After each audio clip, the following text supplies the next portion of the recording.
BNP ষষ্ঠ জাতীয় কাউন্সিলে উৎসবমুখর পরিবেশ। ইতিবাচক রাজনৈতিক ধারায় ফিরতে সরকারের প্রতি সংলাপের আহ্বান বেগম জিয়ার। ব্লু ইকোনমিতে কর্তৃত্ব নিতে নৌবাহিনীকে ত্রিমাত্রিক বাহিনীতে রূপান্তর করা হচ্ছে। চট্টগ্রামে বললেন প্রধানমন্ত্রী। বাহিনীতে যুক্ত হল 3টি যুদ্ধজাহাজ। অনুপ্রবেশ ঠেকাতে অরক্ষিত সীমান্তগুলোকে সুরক্ষিত করার সিদ্ধান্ত। আসাম মিজোরামে 6টি নতুন বর্ডার অবজারভেশন পোস্ট স্থাপন করতে যাচ্ছে বিজিবি। ফিলিপিন্সের ব্যবসায়ী কিম ওং রিজার্ভের অর্থ চুরির ঘটনার মূল হোতা, জানিয়েছেন দেশটির সিনেটের সার্জিও ওসমেনা। তদন্ত করতে বাংলাদেশ ব্যাংকে সুইফট প্রতিনিধিরা। এবং আরাফাত সানির পর তাসকিনের বোলিং অ্যাকশনও অবৈধ ঘোষণা আইসিসির। আন্তর্জাতিক ক্রিকেটে সাময়িক নিষিদ্ধ এই দুই বোলার।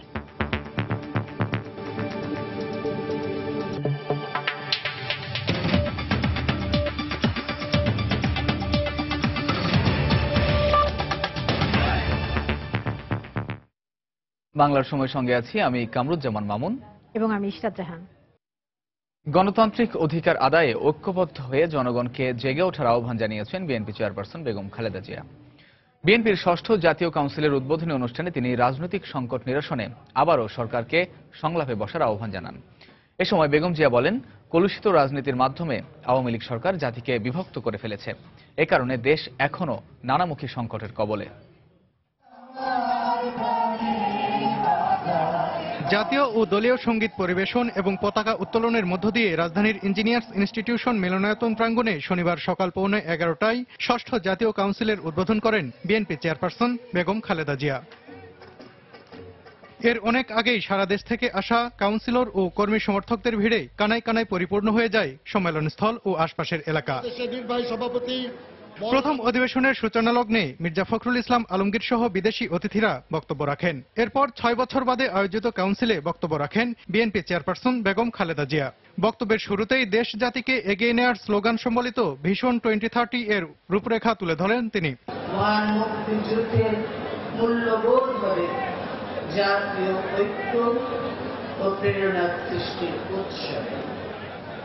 প্রতিহিংসা ও প্রতিশোধের রাজনীতির বিপরীতে সৃজনশীল ও ইতিবাচক ও ভবিষ্যৎমুখী এক নতুন ধারার সরকার ও রাজনীতি প্রতিষ্ঠা করতে চায়। সবার অংশগ্রহণে অবাধ সুষ্ঠু নির্বাচন অনুষ্ঠানে আলাপ আলোচনার মাধ্যমে সমস্যা সমাধানের তাগিদ দেন বিএনপি চেয়ারপারসন। যত দ্রুত সম্ভব সকলের অংশগ্রহণে একটি অবাধ সুষ্ঠু ও শান্তিপূর্ণ নির্বাচন প্রয়োজন। কিভাবে সকলের অংশগ্রহণে একটি অবাধ সুষ্ঠু ও শান্তিপূর্ণ নির্বাচন হতে পারে সে ব্যাপারে সকলের আলোচনার মাধ্যমে আমরা একটা সমাধানে পৌঁছতে চাই। আমি তাদেরকে আবারও সংলাপের আহ্বান জানাচ্ছি। দাবি আদায়ে জনগণকে সোচ্চার হওয়ারও আহ্বান জানান বেগম জিয়া। দেশবাসীর প্রতি আমার আহ্বান, আপনারা জেগে উঠুন, ঐক্যবদ্ধ হন। আপনাদের যে অধিকার কেড়ে নেওয়া হয়েছে তা ছিনিয়ে নিন। এ সময় ক্ষমতায় গেলে জবাবদিহিমূলক সরকার প্রতিষ্ঠার কথাও বলেন বেগম খালেদা জিয়া। সালাউদ্দিন সুমন, সময় সংবাদ, ঢাকা। এদিকে আওয়ামী লীগ নেতারা বলেছেন, বিএনপিকে নির্বিঘ্নে কাউন্সিল করার সুযোগ দেওয়ার মাধ্যমে তাদের এই বার্তা দেওয়া হয়েছে যেন তারা পাকিস্তানি ভাবধারায় বিশ্বাসী না হয়ে সুস্থ রাজনীতিতে ফিরে আসে। এই সুযোগের অপব্যবহার করলে তাদের দৃঢ়ভাবে দমন করা হবে বলেও জানিয়েছেন তারা। রাজধানীতে পৃথক অনুষ্ঠানে নেতারা এসব কথা বলেন। শনিবার রাজধানী ও এর বাইরে পৃথক পৃথক অনুষ্ঠানে আওয়ামী লীগ নেতারা বলেন, কাউন্সিল হলেও বিএনপির রাজনীতিতে কোনো গুণগত পরিবর্তন আসবে না। সরকারের কাছে তারা বহু কথাবার্তা বলেছিল যে কাউন্সিলে সরকার তাকে করতে দেবে না, তাকে ইঞ্জিনিয়ার ইনস্টিটিউট ছেড়ে দেওয়া হয়েছে, পরবর্তীতে রমনা রেসকোর্স, সরওয়ার্দী উদ্যান, সেটারও একটা অংশ তাদেরকে ব্যবহার করার জন্য দেওয়া হয়েছে। নির্বিবাদে তারা কাউন্সিল করছে। পার্টি তো নেতৃত্ব তো পরিবর্তন নেই, আগের যে নেতৃত্ব সেটাই রয়ে গেছে। কাজে এখানে পরিবর্তনের কোনো গুণগত পরিবর্তনের কোনো আভাস নেই। এছাড়া সকালে বঙ্গবন্ধু আন্তর্জাতিক সম্মেলন কেন্দ্রে সাম্প্রদায়িকতা, জঙ্গিবাদ ও সন্ত্রাস মোকাবেলায় আওয়ামী লীগের ভূমিকা বিষয়ক এক সেমিনারের আয়োজন করে দলটির প্রচার ও প্রকাশনা কমিটি। মূল প্রবন্ধ নিয়ে আলোচনার এক পর্যায়ে আওয়ামী লীগ নেতারা বিএনপির কাউন্সিল প্রসঙ্গে বলেন, যারা সন্ত্রাস করে মানুষ পুড়িয়ে মারে তাদের নেতৃত্ব থেকে বাংলার মানুষ কিছুই পাবে না। একজন বিকৃত উন্মাদ রাজনীতির ধারক এখানে দেশে বসে, আরেকজন বিদেশে বসে। এদের সম্মেলনে, এদের সম্মিলিত শক্তির দ্বারা বাংলার মানুষের কি হবে? এই সময়টিতে আমরা কেন বেছে নিলাম, সেটি উদ্দেশ্য হলো তাদের কাছেও একটি মেসেজ দেওয়া যে তোমরা যা করেছো সেটি থেকে দূরে সরে আসো, ওই পাকিস্তানিদের সঙ্গে থেকে কোনো লাভ হবে না। এই সুযোগটি যদি অপব্যবহার করেন অবশ্যই দৃঢ়ভাবে, শক্তভাবে তাদেরকে মোকাবেলা করতে হবে। অনুষ্ঠান শেষে আওয়ামী লীগের সাধারণ সম্পাদক বিএনপির কাউন্সিলে যোগ না দেবার বিষয়ে কথা বলেন। আমরা তো কোনো দাওয়াত পাই নাই, এখন পর্যন্ত কোনো দাওয়াত পাই নাই। না, অনুষ্ঠানে নেতারা জঙ্গিবাদ দমনে সমগ্র অসাম্প্রদায়িক শক্তিকে ঐক্যবদ্ধ হতে আহ্বান জানান। তাহসিনা জেসি, সময় সংবাদ, ঢাকা। প্রধানমন্ত্রী শেখ হাসিনা বলেছেন, ব্লু ইকোনমিতে কর্তৃত্ব নিতে নৌবাহিনীকে ত্রিমাত্রিক বাহিনীতে রূপান্তর করা হচ্ছে। সকালে চট্টগ্রামে নৌবাহিনীর ইশাখা ঘাঁটিতে যুক্তরাষ্ট্র এবং চীন থেকে আনা 3টি যুদ্ধজাহাজের কমিশনিং অনুষ্ঠানে তিনি বক্তব্য রাখেন। চলতি বছর নৌবাহিনীতে 2টি সাবমেরিন সংযোজন করার ঘোষণা দেন প্রধানমন্ত্রী। সাক্ষর ত্রিপুর ক্যামেরায় আরো জানাচ্ছেন কমল দে। গভীর বঙ্গোপসাগরে অবস্থানরত বাণিজ্যিক জাহাজ বাংলার জ্যোতি জলদস্যুদের কবলে পড়েছে। জিম্মি দশা থেকে জাহাজের নাবিকদের উদ্ধারে এগিয়ে আসে বাংলাদেশ নৌবাহিনীর কমান্ডো ইউনিট। শেষ পর্যন্ত কমান্ডোদের অভিযানে পরাস্ত হয়ে আত্মসমর্পণ করে জলদস্যুরা। এই অভিযানে নৌবাহিনীর দ্রুতগতির পেট্রোল বোটের পাশাপাশি অংশ নেয় মেরিটাইম হেলিকপ্টার। বাস্তবে না হলেও সন্ত্রাস দমনে নৌবাহিনীর সক্ষমতা নিয়ে বিশেষ মহড়ার দৃশ্য এটি। আর এই দৃশ্য দেখে মাত্র কয়েকশো গজ দূরে অবস্থানরত প্রধানমন্ত্রী শেখ হাসিনাও কিছুটা আবেগ আপ্লুত। তার শাসনামলে কেনা হয় পেট্রোল বোট এবং হেলিকপ্টার। সর্বশেষ নৌবাহিনীর এই বহরে যুক্ত হলো আরো 3টি যুদ্ধজাহাজ। আমাদের ভৌগোলিক অবস্থান ও কৌশলগত কারণে বাংলাদেশের এই জলসীমা ও তার সম্পদ রক্ষায় বাংলাদেশ নৌবাহিনীর ভূমিকা অত্যন্ত গুরুত্বপূর্ণ। 2009 সালে আওয়ামী লীগ ক্ষমতা আসার পর জাতির পিতার দিক নির্দেশনা বাস্তবায়নের ধারাকে অব্যাহত রেখে নৌবাহিনীর জন্য ফোর্সেস গোল 2030 আমরা প্রণয়ন করি। এই পর্যায়ক্রমিক বাস্তবায়নের অংশ হিসেবে সক্ষমতা বৃদ্ধির লক্ষ্যে আমরা ইতিমধ্যে নৌবাহিনীতে 18টি অত্যাধুনিক যুদ্ধজাহাজ সংযোজন করেছি। চট্টগ্রাম বন্দরের পাশ ঘেঁষে কর্ণফুলী নদীতে মহড়া শুরু হওয়ার আগে প্রধানমন্ত্রী শেখ হাসিনা যুক্তরাষ্ট্র থেকে আনা যুদ্ধজাহাজ সমুদ্র অভিযান, চীন থেকে আনা মিসাইল ফ্রিগেট স্বাধীনতা এবং প্রত্যয়ের অধিনায়কদের কাছে জাহাজের ফরমান তুলে দেন। 3500 টন ওজন এবং 115 মিটার দৈর্ঘ্যের সমুদ্র অভিযান ঘন্টায় 29 নটিক্যাল মাইল স্বাধীনতা ও প্রত্যয় 25 নটিক্যাল মাইলে চলতে সক্ষম। অনুষ্ঠানে প্রধানমন্ত্রী সাহসিকতার পাশাপাশি দেশপ্রেম নিয়ে পেশাদারিত্বের সাথে দায়িত্ব পালনের জন্য নৌবাহিনীর কর্মকর্তা এবং নাবিকদের প্রতি আহ্বান জানান। আওয়ামী লীগ সরকারের আমলে নৌবাহিনীতে মেরিটাইম হেলিকপ্টার এবং মেরিটাইম পেট্রোল এয়ারক্রাফট সংযুক্ত হয়েছে। আর চলতি বছরে নৌবাহিনীতে সংযুক্ত হবে 2টি সাবমেরিন। এই অন্তর্ভুক্তির মাধ্যমে আমাদের নৌবাহিনীকে আমরা ত্রিমাত্রিক বাহিনীতে রূপান্তরিত করব। এরই ধারাবাহিকতায় নারায়ণগঞ্জ শিপইয়ার্ডের নিজস্ব প্রযুক্তিতে সাবমেরিনের জন্য প্ল্যাটফর্ম তৈরি হচ্ছে। বিশ্ববুকে একটি শক্তিশালী ও গতিশীল অর্থনীতি হিসেবে জেগে ওঠার সকল সহায়ক পরিবেশ ও ক্ষমতা আমাদের রয়েছে। আমাদের লক্ষ্য ক্ষুধা ও দারিদ্র্যমুক্ত, শান্তিময়, উন্নত সমৃদ্ধ বাংলাদেশ গড়ে তোলা। মহড়া শেষে যুদ্ধজাহাজের পরিদর্শন বইয়ে স্বাক্ষর করেন প্রধানমন্ত্রী শেখ হাসিনা। আজকের এই দিনটি বাংলাদেশ নৌবাহিনীর ইতিহাসে এক অনন্য দিন হয়ে থাকলো। যুক্তরাষ্ট্র এবং চীন থেকে সংগৃহীত 3টি যুদ্ধজাহাজ, জাহাজ এবং বিমান বিধ্বংসী মিসাইল উৎক্ষেপণের পাশাপাশি সাগরের তলদেশও আঘাত হানতে সক্ষম। সে সাথে ইতিহাস হয়ে থাকলো এই কর্ণফুলী নদী। 1971 সালে মহান মুক্তিযুদ্ধে এই কর্ণফুলী নদীতে জাহাজ ধ্বংসের মাঝে সৃষ্টি হয়েছিল নৌ কমান্ডো। চট্টগ্রামের বিএনএস ইশাখা থেকে কমল দে, সময় সংবাদ। অনুপ্রবেশ বন্ধ ও বিদেশি সন্ত্রাসীদের প্রতিরোধে অরক্ষিত থাকা সীমান্তগুলোকে সুরক্ষিত করার সিদ্ধান্ত নিয়েছে সরকার। এর অংশ হিসেবে প্রথমবারের মতো ভারতের জায়গা ব্যবহার করে আসাম এবং মিজোরাম সীমান্তে 6টি নতুন বর্ডার অবজারভেশন পোস্ট বিওপি স্থাপন করতে যাচ্ছে বিজিবি। একই সঙ্গে আগামী ডিসেম্বরের মধ্যে মিয়ানমার সীমান্তেও বিওপি স্থাপনের কাজ শেষ করা হবে। কমলদের আরও একটি রিপোর্ট।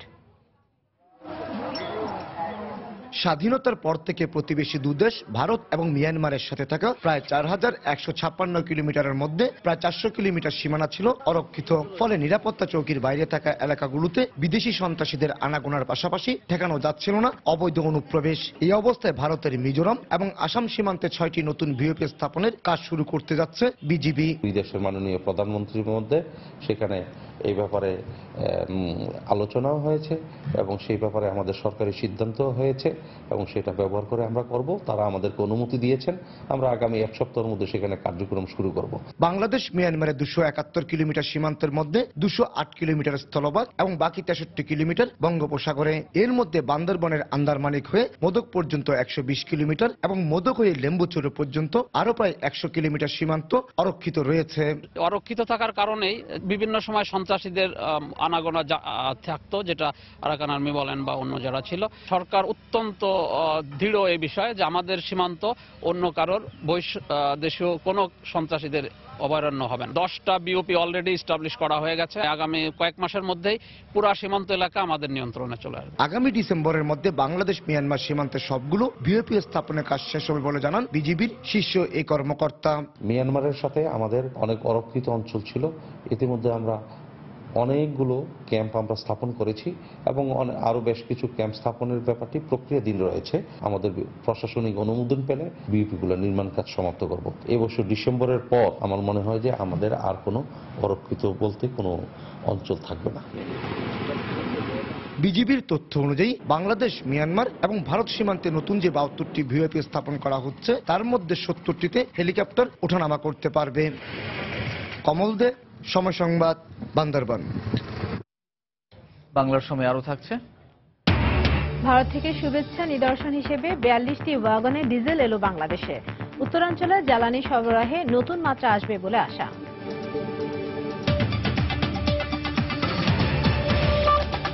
ফিলিপিন্সের ব্যবসায়ী কিম ওং বাংলাদেশ ব্যাংকের রিজার্ভের অর্থ চুরির ঘটনার মূল হোতা বলে জানিয়েছেন দেশটির সিনেটের সার্জিও ওসমেনা। তিনি আরো বলেন, মায়া সান্তোস দেগুইতোকে একা দোষী মনে করা হলেও এ অর্থ পাচারের সাথে রিজাল কমার্শিয়াল ব্যাংকিং কর্পোরেশনের ঊর্ধ্বতন কর্মকর্তারা জড়িত। ফিলিপিন্সে রেডিওতে দেয়া এক সাক্ষাৎকারে একথা বলেন তিনি। এদিকে সংবাদ সংস্থা ব্লুমবার্গ বলছে, রিজার্ভের অর্থ চুরির অন্তত 2 সপ্তাহ আগে গোপনে কেন্দ্রীয় ব্যাংকের কম্পিউটার সিস্টেমে ঢুকেছে হ্যাকাররা।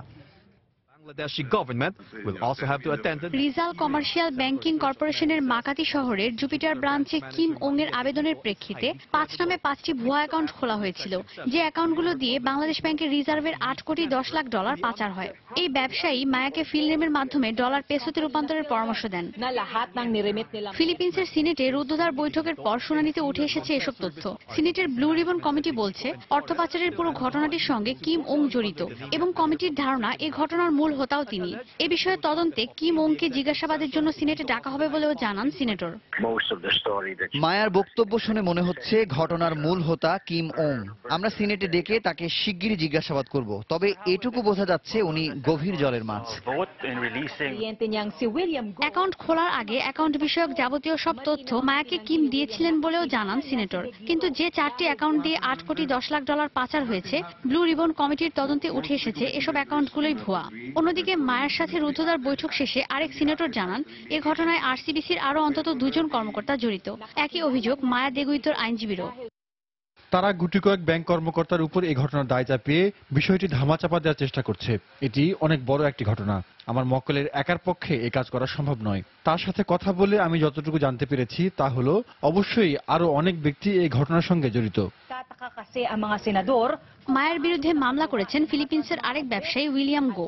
এদিকে আগামী 12 এবং 19 এপ্রিল দেগুইতো সহ এই ঘটনায় জড়িত সন্দেহভাজন আরসিবিসির 5 জনকে প্রয়োজনীয় নথিপত্র সহ বিচার বিভাগে হাজির হতে বলা হয়েছে। অন্যদিকে ফায়ার আই এবং ওয়ার্ল্ড ইনফরমেটিক্সের প্রতিবেদনের প্রেক্ষিতে সংবাদ মাধ্যম ব্লুমবার্গ জানিয়েছে, অর্থ চুরির অন্তত 2 সপ্তাহ আগে বাংলাদেশ ব্যাংকের সিস্টেমে ঢুকে বিভিন্ন বিষয়ে অনুসন্ধান চালায় হ্যাকাররা। ঈশিতা ব্রহ্ম, সময় সংবাদ। এদিকে আর্থিক লেনদেনে সংকেত পরিচালনাকারী আন্তর্জাতিক প্রতিষ্ঠান সুইফট কোডের 2 কর্মকর্তা ঢাকায় পৌঁছেই বাংলাদেশ ব্যাংকের কর্মকর্তাদের সঙ্গে বৈঠক করেছেন বলে নিশ্চিত করেছেন কেন্দ্রীয় ব্যাংকের মুখপাত্র শুভঙ্কর সাহা। প্রতিবেশী দেশগুলোর সঙ্গে পারস্পরিক সহযোগিতার মাধ্যমে বিদ্যুৎ ও জ্বালানি খাতের উন্নয়ন করতে চায় সরকার। সকালে দিনাজপুরের পার্বতীপুরে ভারত থেকে আমদানি করা ডিজেলের চালান গ্রহণ করে কথা বলেন প্রধানমন্ত্রীর বিদ্যুৎ, খনিজ ও জ্বালানি সম্পদ উপদেষ্টা তৌফিক ইলাহি চৌধুরী। সকালের প্রতিশ্রুতি অনুযায়ী ভারত থেকে 2200 টন ডিজেল পার্বতীপুরে পৌঁছালে তা গ্রহণ করেন তৌফিক ইলাহি চৌধুরী ও বিদ্যুৎ, খনিজ ও জ্বালানি সম্পদ প্রতিমন্ত্রী নসরুল হামিদ। ভারতের নুমালীগড় রিফাইনিং লিমিটেড থেকে পাইপলাইনের মাধ্যমে ডিজেল আমদানি চুক্তির আওতায় শুভেচ্ছা নিদর্শন হিসেবে 42টি ওয়াগনে করে তেল আসে বাংলাদেশে। এতে উত্তরাঞ্চলে জ্বালানি সরবরাহে নতুন মাত্রা আসবে বলে আশা করছেন নীতি নির্ধারকরা। বিভিন্ন এশিয়া, ইউএই, ফিলিপাইন, চীন, ভিয়েতনাম, ইন্দোনেশিয়া ইত্যাদি দেশ হতে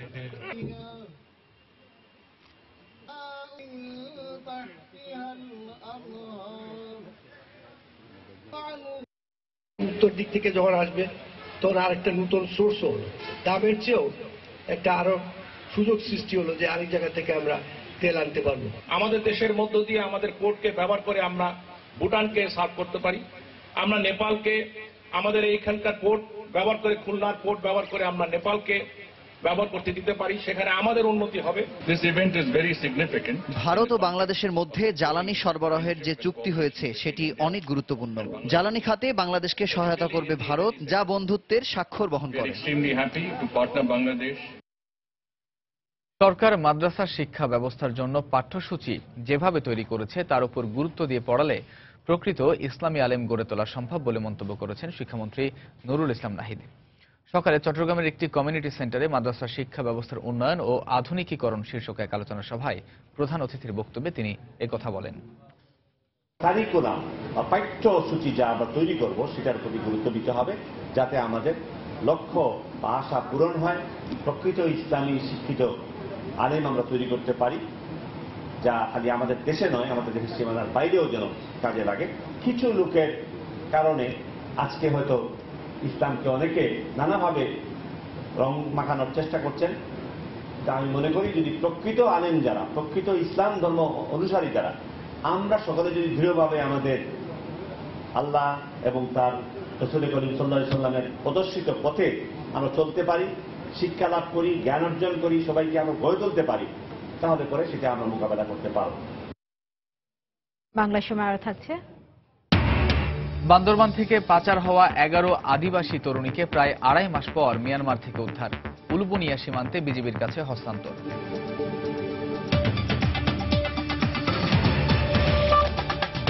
ইউনিয়ন পরিষদ নির্বাচনকে ঘিরে প্রথম দফায় দিনাজপুরের 7টি ইউনিয়নে এখন চলছে উৎসবের আমেজ। সমর্থন আদায়ে ভোটারদের দ্বারে দ্বারে গিয়ে উন্নয়নের নানা প্রতিশ্রুতি দিচ্ছেন প্রার্থীরা।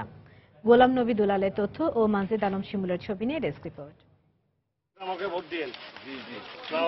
প্রার্থীদের প্রচার প্রচারণায় সরগরম হয়ে উঠেছে ইউনিয়ন পরিষদ নির্বাচন। দিনাজপুরে প্রথম ধাপে হাকিমপুর ও ঘোড়াঘাট উপজেলার 7টি ইউনিয়নে নির্বাচন অনুষ্ঠিত হবে। প্রার্থীদের পোস্টার ব্যানারে ছেয়ে গেছে এলাকার প্রতিটি অলিগলি। পাশাপাশি দিনরাত গণসংযোগে ব্যস্ত সময় কাটছে প্রার্থীদের। চেয়ারম্যান পদে প্রথমবারের মতো দলীয় নির্বাচনে জয়ের ব্যাপারে আশাবাদী আওয়ামী লীগের প্রার্থীরা। তবে কারচুপি সহ ক্ষমতাসীনদের প্রভাব বিস্তারের আশঙ্কা বিএনপির ও স্বতন্ত্র প্রার্থীদের। আমি নির্বাচিত হইলে আমার যে বর্তমান যে রানিং যে প্রকল্পগুলো রয়েছে, যেগুলো সমাপ্ত করতে পারিনি, সেগুলো আমি সমাপ্ত করব।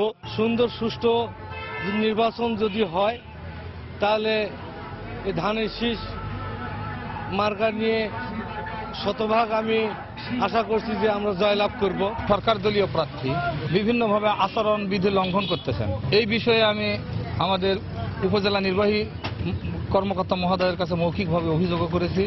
ভোটাররা বলছেন প্রতিশ্রুতি নয়, প্রার্থীদের অতীত কর্মকাণ্ডকে বিশ্লেষণ করেই ভোট দেবেন তারা। জনগণের ভালো মন্দ সবকিছু যিনি আমাদের পাশে থাকবে তিনি আমাদের চেয়ারম্যান আর কি। আমরা যে প্রার্থী উন্নয়ন করবে তাকে নির্বাচন করব। গরিব দুঃখী মানুষের পাশে যে দাঁড়াবে তাকে ভোট দেব।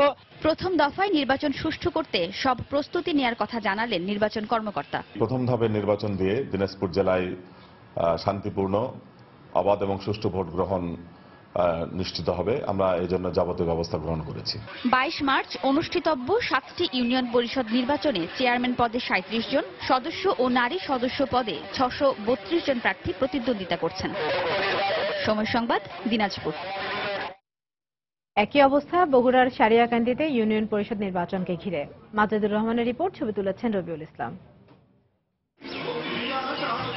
বগুড়ার সারিয়াকান্দিতে প্রথম পর্যায়ে নির্বাচন হচ্ছে 12টি ইউনিয়নে। এবারই প্রথম দলীয় প্রতীকে নির্বাচন করছেন ইউনিয়নের চেয়ারম্যান প্রার্থীরা। প্রতীক বরাদ্দর পরই চরাঞ্চলে ইউনিয়নগুলোতে জমে উঠেছে নির্বাচনী প্রচারণা। প্রত্যেক প্রার্থী ভোটারদের দ্বারে দ্বারে গিয়ে উন্নয়নের প্রতিশ্রুতি দিচ্ছেন। আওয়ামী লীগের প্রার্থীরা চাচ্ছেন দলীয় সরকারকে কাজে লাগিয়ে এলাকার উন্নয়ন করতে, আর বিএনপি প্রার্থীদের দাবি নির্বাচন যেন সুষ্ঠু ও নিরপেক্ষ হয়। গততে যেরকম উন্নয়ন করছি, বর্তমান আমাকে যদি নির্বাচিত করেন তাহলে তো আমি বিশ্বাস আরো বেশি বেশি উন্নয়ন করতে পারবো। জনগণ যদি সুষ্ঠুভাবে ভোট দিতে পারে তাহলে আমি নিশ্চয়ই বিজয় লাভ করব। আল্লাহ যদি আমাকে বিজয় করায় আমি আমার এই নাচি ইউনিয়নবাসীর উন্নয়নমূলক কাজ করব। ইউনিয়নবাসীর যে কাজগুলো যারা করেছে ইনশাল্লাহ করে দিচ্ছে, তার মধ্যে যে কাজগুলো বাকি আছে এই কাজগুলো আগামীতে ইনশাল্লাহ আমি চেয়ারম্যানের কাজগুলো করে দেব। আমার নির্বাচনী এলাকার মধ্যে কিছু চর এলাকা আছে, সেই চর এলাকার আশ্রয়ন প্রকল্প এবং বন্যা দুর্গত কারণে একটি আশ্রয় কেন্দ্র করার জন্য ওয়াদা করেছি আমি। ভোটাররা খুঁজছেন সৎ ও যোগ্য প্রার্থী যারা সুখে দুঃখে তাদের কাছে থাকবেন। গরিব লোকের পাশাপাশি থাকবে, চরের লোকের সাথে থাকবে, তাদেরকে আমি ভোট দেব। যে আমাদের ভালো কাজ করবে আমরা তাকে ভোট দেব। যোগ্য ব্যক্তি যে সৎ লোক তাকে আমরা ভোট দেব। নির্বাচন সুষ্ঠু ও নিরপেক্ষ করতে ইতোমধ্যে সব প্রস্তুতি নেওয়া হয়েছে বলে জানালেন নির্বাচন সমন্বয়কারী এ কর্মকর্তা। যে সমস্ত রুলস আছে সেই রুলস অনুযায়ী যাতে তারা নির্বাচনী প্রচারণা করতে পারে সেই ব্যাপারে আমরা ব্যবস্থা নিচ্ছি। আমরা এখানে ভিজিলেন্স টিম, মনিটরিং টিম এবং আইন শৃঙ্খলা সেল গঠন করেছি। সারিয়াকান্দি উপজেলা 12টি ইউনিয়নে 62 জন চেয়ারম্যান, 128 জন সংরক্ষিত নারী সদস্য ও 394 জন সাধারণ সদস্য প্রতিদ্বন্দ্বিতা করছেন, আর মোট কেন্দ্রের সংখ্যা 121টি। মাজেদুর রহমান, সময় সংবাদ, বগুড়া। নোয়াখালীর হাতিয়ায় ইউনিয়ন পরিষদ নির্বাচনের প্রচারণাকে কেন্দ্র করে দুপক্ষের সংঘর্ষে 9 জন গুলিবিদ্ধ হয়েছেন। এদের মধ্যে 3 জনের অবস্থা আশঙ্কাজনক বলে জানিয়েছেন চিকিৎসক। এলাকাবাসী জানায় গতকাল রাত 11টার দিকে উপজেলার চরকিং ইউনিয়নের কিল্লাবাজার এলাকায় প্রচারণাকে কেন্দ্র করে স্বতন্ত্র চেয়ারম্যান প্রার্থী মুহিনের সমর্থকদের সঙ্গে আওয়ামী লীগ প্রার্থী মহিউদ্দিন আহমদের সমর্থকদের সংঘর্ষ হয়। এতে উভয় পক্ষের অন্তত 9 জন গুলিবিদ্ধ হয়। পরে তাদেরকে উদ্ধার করে হাতিয়া উপজেলা স্বাস্থ্য কেন্দ্রে ভর্তি করা হয়। এদের মধ্যে 3 জনের অবস্থা আশঙ্কাজনক বলে জানিয়েছেন চিকিৎসক। বরগুনায় ইউনিয়ন পরিষদের নির্বাচনের প্রচারণাকে কেন্দ্র করে দুপক্ষের সংঘর্ষের ঘটনায় 4 জনকে আটক করা হয়েছে। পুলিশ জানায় ভোরে সদর উপজেলার নলটোনা ইউনিয়নের বিভিন্ন এলাকায় অভিযান চালিয়ে তাদেরকে আটক করা হয়। গতকাল রাতে নলটোনা ইউনিয়ন পরিষদ নির্বাচনের প্রচারণাকে কেন্দ্র করে আওয়ামী লীগের চেয়ারম্যান প্রার্থী হুমায়ুন কবিরের সমর্থকদের সঙ্গে বিএনপি চেয়ারম্যান প্রার্থী মাহফুজের সমর্থকদের সংঘর্ষ হয়। এতে উভয় পক্ষের অন্তত 10 জন আহত হন। এদের মধ্যে 3 জনকে বরিশাল শেরে বাংলা মেডিকেলে এবং 4 জনকে বরগুনা জেনারেল হাসপাতালে ভর্তি করা হয়।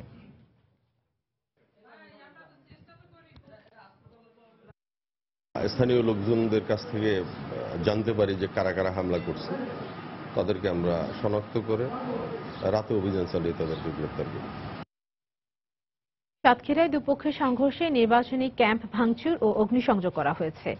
এ ঘটনার প্রতিবাদে বিক্ষোভ মিছিল করেছে আওয়ামী লীগ প্রার্থীর সমর্থকরা। এলাকাবাসী জানায় শুক্রবার রাত 10টার দিকে ইউনিয়ন পরিষদ নির্বাচনে আওয়ামী লীগের চেয়ারম্যান প্রার্থী শেখ জাকির হোসেনের সমর্থকরা বিদ্রোহী প্রার্থীর নির্বাচনী ক্যাম্পে ভাঙচুর চালায়। ওই ঘটনার জের ধরে মধ্যরাতে আওয়ামী লীগের বিদ্রোহী প্রার্থী খালেদুর রহমান বাবলুর লোকজন প্রতিদ্বন্দ্বী প্রার্থী নির্বাচনী ক্যাম্পে আগুন দেয় বলে অভিযোগ পাওয়া যায়। পরে আজ সকালে আওয়ামী লীগ প্রার্থীর সমর্থকরা প্রতিদ্বন্দ্বী প্রার্থীর বিরুদ্ধে বিক্ষোভ মিছিল করে।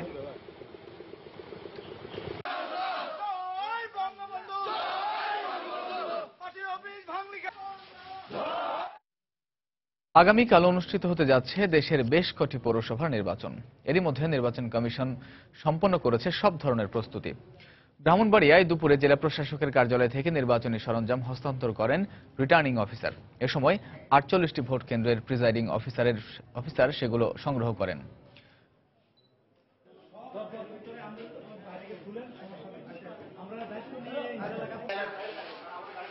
কক্সবাজারের চকরিয়া ও মহেশখালী পৌরসভায় নির্বাচনে একজন জুডিশিয়াল ম্যাজিস্ট্রেট ও 4 জন নির্বাহী ম্যাজিস্ট্রেট দায়িত্ব পালন করবেন। এছাড়া স্থানীয়ভাবে বাড়ানো হয়েছে আইন শৃঙ্খলা বাহিনীর সদস্য সংখ্যা।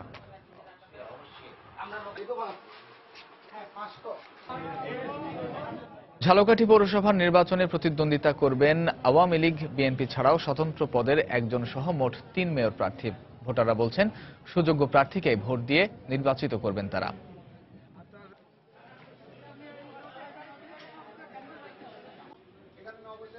ফেনীর সোনাগাজী পৌরসভা নির্বাচনকে সামনে রেখে সংবাদ সম্মেলন করেছে সোনাগাজী উপজেলা বিএনপি। এ সময় প্রতিপক্ষের বিভিন্ন অনিয়ম ও দুর্নীতির অভিযোগ করে তারা।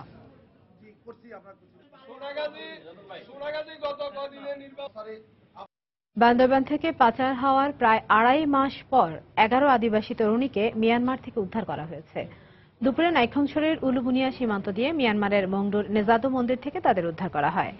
পুলিশ জানায়, বান্দরবানের রোয়াংছড়ি উপজেলার বিভিন্ন এলাকা থেকে 11 আদিবাসী তরুণীকে আশ্রমে রাখার কথা বলে নিয়ে যায় উচ্রিভান্তে ও উসাথওয়াই নামে 2 বৌদ্ধ ভিক্ষু। পরে সেখান থেকে তাদেরকে মিয়ানমারের মংডু শহরের নেজাদো মন্দিরে পাচার করা হয়। এই ঘটনায় গত 11 মার্চ তরুণীদের অভিভাবকরা রোয়াংছড়ি থানায় অভিযোগ করলে বৌদ্ধ ভিক্ষু উচ্রিভান্তে ও উসাথওয়াইকে গ্রেপ্তার করে পুলিশ।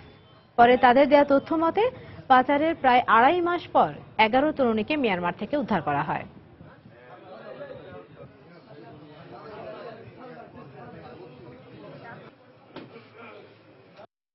স্থানীয় লোকজন নিয়ে আমরা ওখানে তাদেরকে রিসিভ করছি ওই বিজিবি চেকপোস্টের।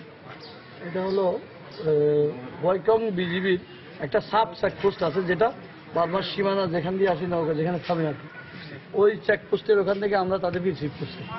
রিসিভ করার পরে তারপর আমরা তাদের সবকিছু ঠিকানা, নাম ঠিকানা সবকিছু সঠিক পাওয়ার পরে আমরা তাদেরকে আমাদের হেফাজতে নিয়ে আসছি। ঝিনাইদহে যৌতুকের দাবিতে এক গৃহবধূকে হত্যার অভিযোগ উঠেছে স্বামীর বিরুদ্ধে।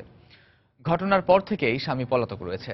সকালে শৈলকুপা উপজেলা থেকে ওই গৃহবধূর লাশ উদ্ধার করা হয়। স্বজনদের অভিযোগ, 4 বছর আগে ছোট মৌকুড়ি গ্রামের আনসার আলীর মেয়ে শারমিনের সঙ্গে পাশের পাথরবাড়িয়া গ্রামের উজ্জ্বলের বিয়ে হয়। বিয়ের পর থেকে যৌতুকের দাবিতে প্রায়ই শারমিনকে নির্যাতন করে আসছিল মাদকাসক্ত স্বামী উজ্জ্বল। এর জের ধরে শুক্রবার রাতে মারধরের এক পর্যায়ে উজ্জ্বল তাকে হত্যা করে ঝুলিয়ে রাখে বলে অভিযোগ করেন স্বজনরা। পরে নিহতের লাশ উদ্ধার করে সদর হাসপাতাল মর্গে পাঠায় পুলিশ। তবে এটি হত্যা না আত্মহত্যা সে ব্যাপারে নিশ্চিত করে কিছু জানাতে পারেনি পুলিশ।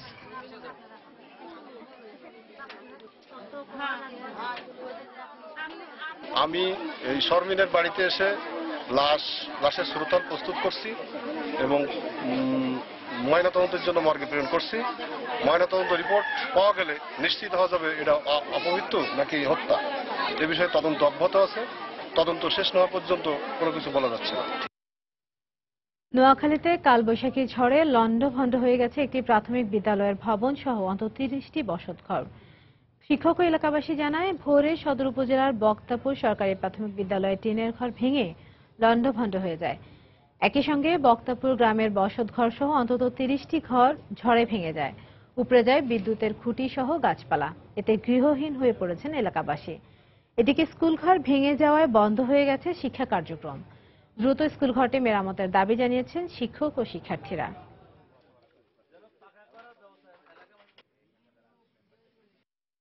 ঝড়ের সাথে সাথে আমার ঘর এমন ভিটার থেকে বিচ্ছিন্ন করে অন্তত 20 ফিট দূরে নিয়ে বিচ্ছিন্ন করে ফেলাইছে। তার সাথে সাথে আমার পাকঘরে চলে গেছে। তুফান হয়েছে, আমাকে স্কুল ভেঙে গেছে, আমি কোনায় পড়ুম। সরকারের কাছে এটা আমরা অনুরোধ করতেছি যেন সরকার আমাদের স্কুলকে পাকা করে দেয়। চাঁদপুরে জাটকা পরিবহনের অভিযোগে রুবেল নামে এক কাভার্ড ভ্যান চালককে 2 বছরের কারাদণ্ড দিয়েছেন ভ্রাম্যমাণ আদালত। পুলিশ জানায়, সকালে শহরের বঙ্গবন্ধু সড়ক এলাকায় একটি কাভার্ড ভ্যান গতিরোধ করা হয়। পরে গাড়িটিতে তল্লাশি চালিয়ে 10টি ড্রামে প্রায় 800 কেজি জাটকা জব্দ করা হয়। এ সময় গাড়ির চালক রুবেলকে আটক করা হয়। পরে নির্বাহী ম্যাজিস্ট্রেট উদয়ন দেওয়ানের নেতৃত্বে ভ্রাম্যমাণ আদালত বসিয়ে তাকে 2 বছরের কারাদণ্ড দেওয়া হয়। এদিকে জব্দ হওয়া জাটকাগুলো বিভিন্ন এতিমখানা ও দুস্থদের মাঝে বিতরণ করা হয়েছে।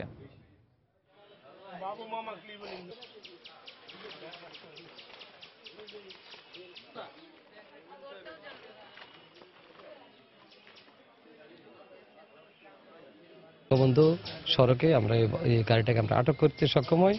তার ওই বাহককেও আটক করা হয়। তো অনুমান 18-20 মন জাটকা, ছোট সাইজের জাটকা আমরা আটক করি। এগুলাকে মোবাইল কোর্টের আওতায় আনা হয়। যে Dinajpur collegiate school and college campus থেকে টাইম বোমা সদৃশ একটি বস্তু উদ্ধার করা হয়েছে। পুলিশ জানায়, সকালে কলেজটির নৈশ প্রহরী আব্দুল মান্নান অভিভাবক ছাউনিতে লাল স্কচ টেপ মোড়ানো বোমা সদৃশ একটি বস্তু দেখতে পান। পরে তিনি শিক্ষকদের জানালে পুলিশে খবর দেন তারা। এরপর ঘটনাস্থল থেকে বোমা সদৃশ বস্তুটি উদ্ধার করে নিষ্ক্রিয় করার চেষ্টা চালায় পুলিশ। তবে কে বা কারা এটি রেখেছে সে ব্যাপারে কিছু জানাতে পারেনি পুলিশ।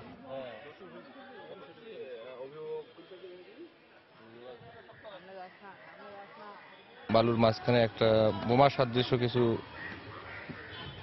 তার পেছানো একটা কিছু দেখা যায়। ওইটা একটু বোমার মতোই মনে হইলে মানে ওটা একটু কৌশলে ওটা পানির মধ্যে ভেজানো হয়। এখন এটাকে আমার উদ্বোধন কর্তৃপক্ষ অবগত করা হয়েছে, বিষয়টা দেখা হইতেছে আসলে কি। গাজীপুরে গিয়াস উদ্দিন খান নামে সোনালী ব্যাংকের অবসরপ্রাপ্ত কর্মকর্তাকে শ্বাসরোধ করে হত্যার অভিযোগ উঠেছে। এ ঘটনায় নিহতের স্ত্রী ও ছেলেসহ 3 জনকে আটক করেছে পুলিশ। স্বজনদের অভিযোগ, শুক্রবার রাত 1টার দিকে গিয়াসউদ্দিনকে শ্বাসরোধের পর বিষয়টি ধামাচাপা দিতে স্ট্রোক করেছে বলে জানানো হয়। রাতেই গিয়াসউদ্দিনকে তাজউদ্দিন মেডিকেল কলেজ হাসপাতালে নিয়ে গেলে কর্তব্যরত চিকিৎসক তাকে মৃত ঘোষণা করেন। পরে স্বজনদের অভিযোগের প্রেক্ষিতে নিহতের স্ত্রী জাহানারা বেগম, ছেলে মানিক ও বোন পারভিনকে আটক করে পুলিশ। এদিকে পারিবারিক কলহের জের ধরে তাকে হত্যা করা হতে পারে বলে প্রাথমিকভাবে ধারণা করছে পুলিশ।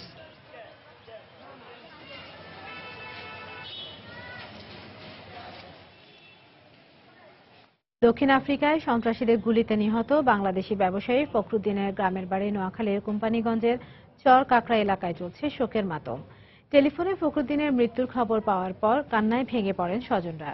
শুক্রবার দক্ষিণ আফ্রিকার ভেরিবার্গ শহরে স্থানীয় সময় বিকেল 3টায় সন্ত্রাসীরা গুলি করে ব্যবসায়ী ফখরুদ্দিনকে। পরে স্থানীয়রা উদ্ধার করে হাসপাতালে ভর্তি করলে চিকিৎসাধীন অবস্থায় সন্ধ্যায় তার মৃত্যু হয়। গত কয়েকদিন ধরে সেখানকার কয়েকজন সন্ত্রাসী তার কাছে চাঁদা দাবি করে আসছিল বলে জানিয়েছেন নিহতের পরিবার, কিন্তু চাঁদা দিতে অস্বীকার করায় তাকে হত্যা করা হয়েছে বলে অভিযোগ করেন স্বজনরা।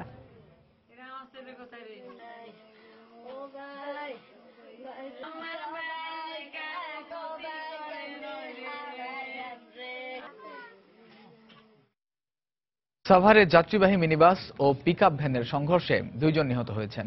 আহত হয়েছেন অন্তত 8 জন। দুপুরে আশুলিয়ার মরাগাং এলাকায় এই দুর্ঘটনা ঘটে। পুলিশ জানায়, ঢাকামুখী যাত্রীবাহী একটি মিনিবাসের সঙ্গে বিপরীত দিক থেকে আসা গ্লাস ভর্তি একটি পিকআপ ভ্যানের সংঘর্ষ হয়। এ সময় মিনিবাসের সঙ্গে রাস্তার পাশে দাঁড়িয়ে থাকা আরেকটি লেগুনার ধাক্কা লাগে। এতে ঘটনাস্থলেই পিকআপ ভ্যানের চালকসহ 2 জনের মৃত্যু হয়। এ ঘটনায় আহত 8 জনকে উদ্ধার করে স্থানীয় একটি বেসরকারি হাসপাতালে নিয়ে গেলে প্রাথমিক চিকিৎসা শেষে তাদেরকে ছেড়ে দেওয়া হয়।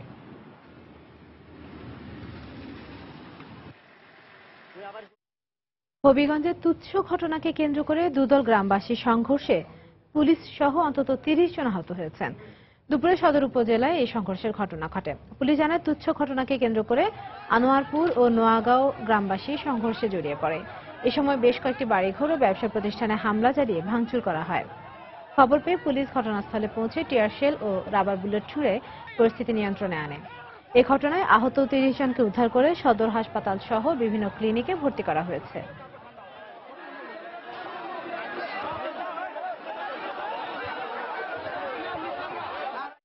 যশোরে নিষিদ্ধ পল্লী থেকে অন্তরা নামে একজনকে অপহরণের ঘটনায় 2 জনকে গ্রেফতার করা হয়েছে।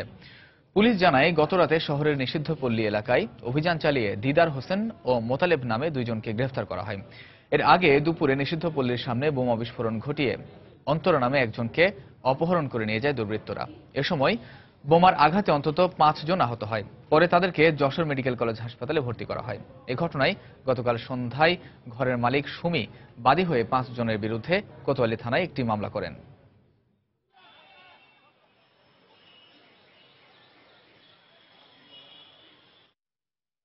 বরিশালে 8ম জাতীয় পে স্কেল বাস্তবায়নের দাবিতে মানববন্ধন করেছে ইন্টিগ্রেটেড প্রোডাক্টিভ প্রজেক্টের কর্মকর্তা ও কর্মচারীরা।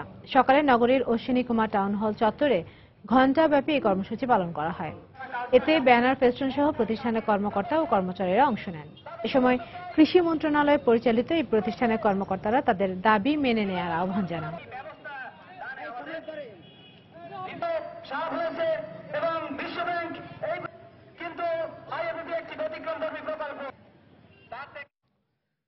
সারা দেশে শিশু হত্যা ও নির্যাতনের প্রতিবাদে বগুড়ায় মানববন্ধন করেছে বিভিন্ন শিক্ষা প্রতিষ্ঠানের শিক্ষার্থীরা। সকালে শহরের সাতমাথা এলাকায় ঘণ্টাব্যাপী মানববন্ধন অনুষ্ঠিত হয়। এতে হাজী মোহাম্মদ জয়নাল আবেদিন কমার্স কলেজের শিক্ষার্থী এবং বগুড়া জেলা সম্মিলিত সাংস্কৃতিক জোটের নেতাকর্মীরা অংশ নেন। এ সময় বক্তারা সারা দেশে আশঙ্কাজনক হারে শিশু নির্যাতন ও হত্যা বেড়ে গেছে বলে অভিযোগ করেন। দ্রুত এসব নির্যাতন বন্ধে সরকারের প্রতি আহ্বান জানান তারা।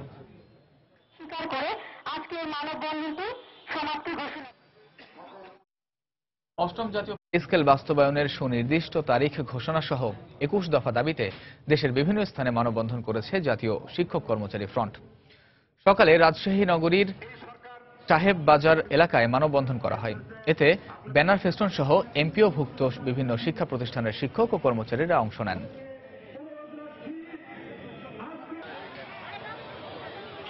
টাঙ্গাইল শহীদ মিনারের সামনে মানববন্ধন করেছে বিভিন্ন কলেজের শিক্ষক ও কর্মচারীরা। এ সময় আগামী 31 মার্চের মধ্যে তাদের বকেয়া বেতন পরিশোধের দাবি জানান তারা।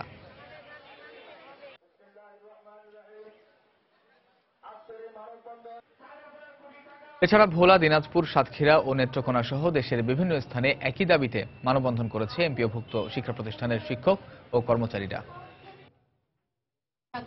আলাদা অগ্নিকাণ্ডে পুড়ে গেছে শতাধিক বসতঘর। ফায়ার সার্ভিস ও প্রত্যক্ষদর্শীরা জানায়, ভোরে সদর উপজেলার ঝাড়গাঁও ও আশ্রমপাড়া এলাকায় আগুন লাগে। এতে 29টি পরিবারের প্রায় 90টিরও বেশি বসতঘর পুড়ে যায়। এ সময় ঘরের মধ্যে থাকা সকল আসবাবপত্র পুড়ে ছাই হয়ে যায়।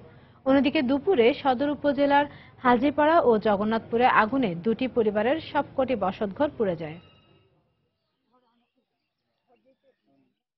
গাইবান্ধায় চালককে হত্যা করে অটোরিকশা ছিনতাইয়ের ঘটনায় অজ্ঞাতনামাদের আসামি করে একটি মামলা দায়ের করা হয়েছে। ছিনতাই হওয়া অটোরিকশাটি সকালে উদ্ধার করেছে পুলিশ। পুলিশ জানায়, শুক্রবার রাতে অটোরিকশা চালক মিজানুর রহমানের বাবা মফিজুল হক বাদী হয়ে সাদুল্লাপুর থানায় একটি হত্যা মামলা দায়ের করেন। গত বৃহস্পতিবার রাতে অটোরিকশা ছিনতাই করে মিজানুর রহমানকে হত্যা করে দুর্বৃত্তরা। পরে শুক্রবার দুপুরে সাদুল্লাপুরের পাতিল্লাকুড়া গ্রাম থেকে তার মৃতদেহ উদ্ধার করে পুলিশ।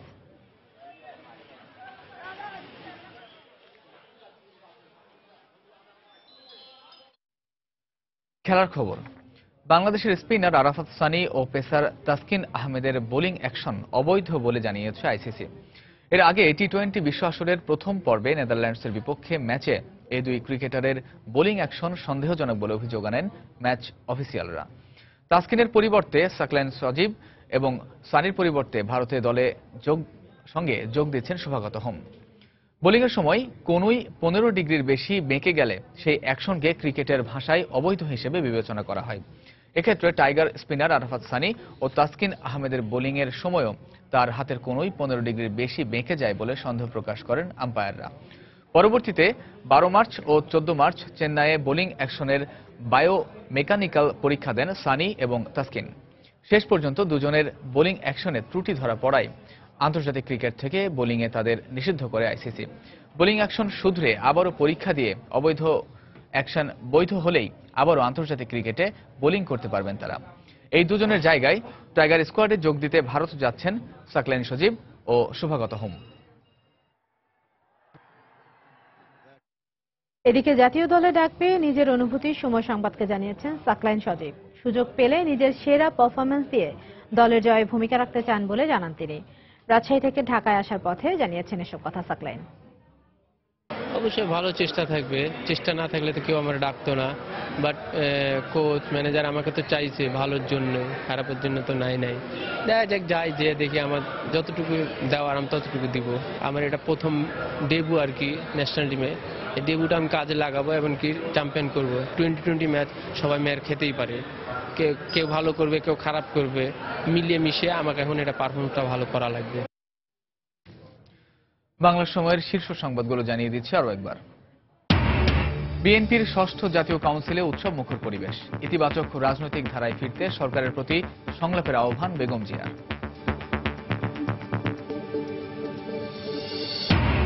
ব্লু ইকোনমিতে কর্তৃত্ব নিতে নৌবাহিনীকে ত্রিমাত্রিক বাহিনীতে রূপান্তর করা হচ্ছে, চট্টগ্রামে বললেন প্রধানমন্ত্রী।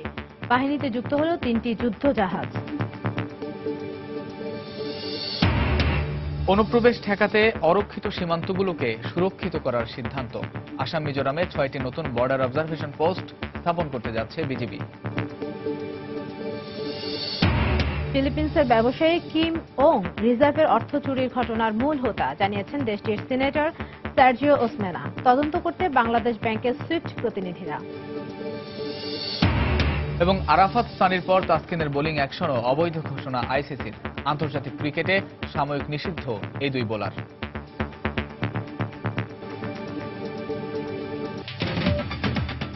দর্শক, এই ছিল বাংলা সময়। যে কোনো খবর পেতে ভিজিট করুন সময়নিউজ.tv। এছাড়া এইমাত্র পাওয়া খবর আপনার মোবাইলে পেতে SMS করুন *10 লিখে পাঠিয়ে দিন 16240 নম্বরে। সঙ্গে থাকুন সময়।